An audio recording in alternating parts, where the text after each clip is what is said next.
शुक्रवार व्रत से मिली अपार धन दौलत।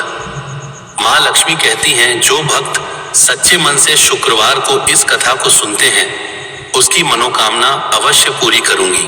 ध्यान से सुने अंत तक। एक समय की बात है, एक छोटे से गांव में मोहन नाम का एक गरीब किसान रहता था। उसके पास थोड़ी सी जमीन थी, लेकिन बारिश समय पर न होने के कारण उसकी फसल अक्सर खराब हो जाती थी।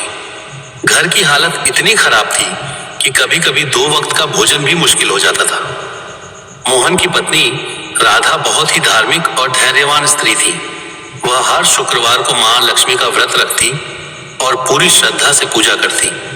राधा का विश्वास था कि एक दिन मां लक्ष्मी जरूर उनकी गरीबी दूर करेंगी। लेकिन मोहन को इन बातों पर ज्यादा विश्वास नहीं था। वह अक्सर कहता, सिर्फ व्रत रखने से कुछ नहीं होगा, मेहनत करनी पड़ती है। राधा मुस्कुराकर जवाब देती, मेहनत के साथ अगर भक्ति भी हो तो फल जरूर मिलता है। एक दिन गांव में एक साधु आए। पूरे गांव के लोग उनका आशीर्वाद लेने पहुंचे। राधा भी वहां गई। उसने साधु को अपनी परेशानी बताई और पूछा, महाराज, हमारी गरीबी कब दूर होगी? साधु ने शांत स्वर में कहा, बेटी, तुम हर शुक्रवार को सच्चे मन से मां लक्ष्मी का व्रत रखो, गरीबों को भोजन कराओ और घर में साफ सफाई रखो। मां लक्ष्मी जरूर प्रसन्न होंगी। राधा ने उसी दिन से नियम बना लिया। वह हर शुक्रवार को व्रत रखती, सुबह जल्दी उठकर घर साफ करती, दीपक जलाती और मां लक्ष्मी की पूजा करती।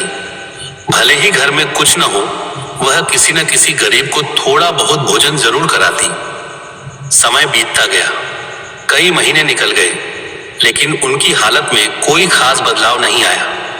एक दिन मोहन ने नाराज होकर कहा, इतने दिनों से व्रत रख रही हो, क्या मिला?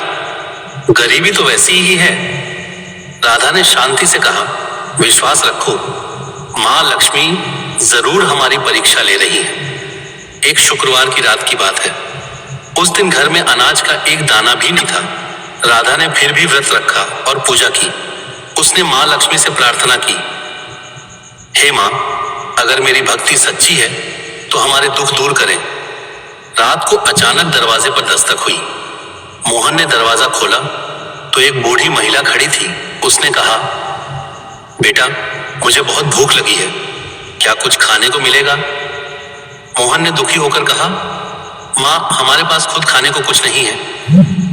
तभी राधा आगे आई और बोली, आप अंदर आइए, मैं कुछ व्यवस्था करती हूँ। राधा ने घर में बचे हुए थोड़े से आटे से एक रोटी बनाई और उस बूढ़ी महिला को खिला दी।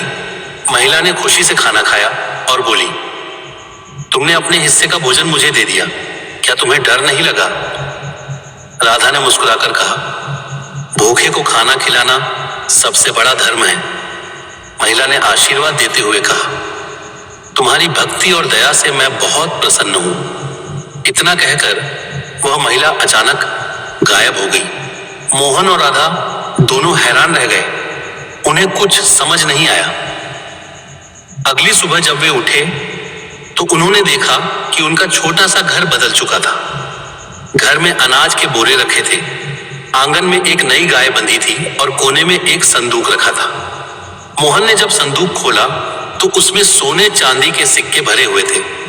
यह देखकर उसकी आंखें फटी रह गईं। राधा की आंखों से खुशी के आंसू बहने लगे। उसने हाथ जोड़कर कहा, हे मां लक्ष्मी, आपका बहुत बहुत धन्यवाद। उन्हें समझ आ गया कि रात को आई वह बूढ़ी महिला कोई और नहीं बल्कि स्वयं मां लक्ष्मी थी, जो उनकी परीक्षा लेने आई थी। मोहन को अपनी गलती का एहसास हुआ। उसने कहा, मैंने हमेशा संदेह किया, लेकिन आज समझ आया कि सच्ची भक्ति और दया का फल जरूर मिलता है। उस दिन के बाद उनकी जिंदगी पूरी तरह बदल गई। मोहन ने अपनी मेहनत जारी रखी और राधा अपनी भक्ति में लगी रही। अब उनके पास धन दौलत की कमी नहीं थी, लेकिन उन्होंने कभी अहंकार नहीं किया। वे हर शुक्रवार को व्रत रखते, गरीबों की मदद करते और मां लक्ष्मी का धन्यवाद करते। गांव के लोग जो पहले उनका मजाक उड़ाते थे, अब उनसे प्रेरणा लेने लगे। सबने समझ लिया कि कि सच्ची श्रद्धा, विश्वास और अच्छे कर्म से ही जीवन में सुख समृद्धि आती है। कहानी की सीख। सच्चे मन से किया गया व्रत, भक्ति और दूसरों की मदद कभी व्यर्थ नहीं जाती। भगवान हमेशा अपने भक्तों की परीक्षा लेते हैं और सही समय आने पर उन्हें भरपूर फल देते हैं। ऐसे ही और कहानी और कथा सुनने के लिए हमारे चैनल को लाइक, शेयर, फॉलो और सब्सक्राइब करें। धन्यवाद।